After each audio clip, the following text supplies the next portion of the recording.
આમોદમાં વરસાદે વિરામ લેતા જ ઈદે મિલાદની ભવ્ય ઉજવણી. શાંતિપૂર્ણ માહોલમાં નીકળ્યું શિસ્તબદ્ધ જુલુસ.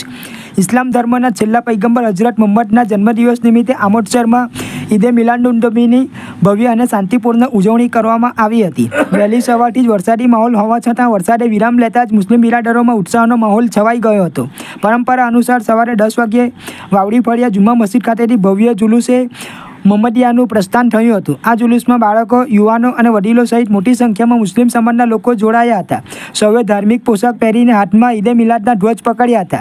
સમગ્ર વાતાવરણ નારાએ તકબીર, નારાએ રિસાલત અને સરકાર કી આમદ મરહબા જેવા નારાઓથી ગુંજી ઉઠ્યું હતું. આ જુલુસ શહેરના મુખ્ય માર્ગો પરથી પસાર થઈને આમોદ 4 રસ્તા ખાતે સમાપ્ત થયું હતું. આ પવિત્ર અવસરે શહેરના વિવિધ માર્ગો પર ઠેર ઠેર નિયાઝનું વિતરણ કરવામાં આવ્યું હતું. ઉત્તર પ્રદેશના કિચોછા શરીફથી પધારેલા હજરત અબુ બકરિયા સિપ્લીમિયાએ દેશમાં ભાઈચારો અને શાંતિ જળવાઈ રહે તે માટે ખાસ દુઆઓ કરી હતી. આ જુલુસ દરમિયાન કાયદો અને વ્યવસ્થા જળવાઈ રહે તે માટે આમોદ પોલીસ દ્વારા ચુસ્ત બંદોબસ્ત ગોઠવવામાં આવ્યો હતો. પોલીસ જવાનોની સતત હાજરી અને સહયોગથી આ ભવ્ય પર્વની ઉજવણી કોઈપણ અનિચ્છનીય ઘટના વિના શાંતિપૂર્ણ રીતે સંપન્ન થઈ હતી.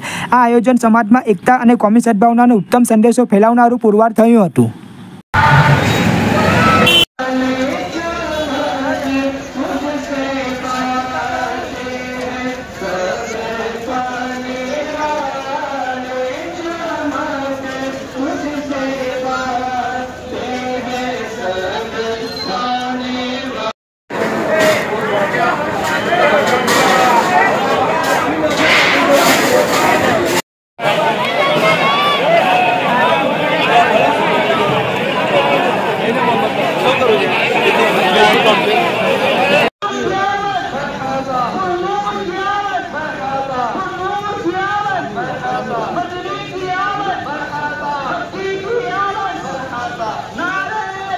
अस्सलामुअलैकुम वरहमतुल्लाहि वबरकातुहू।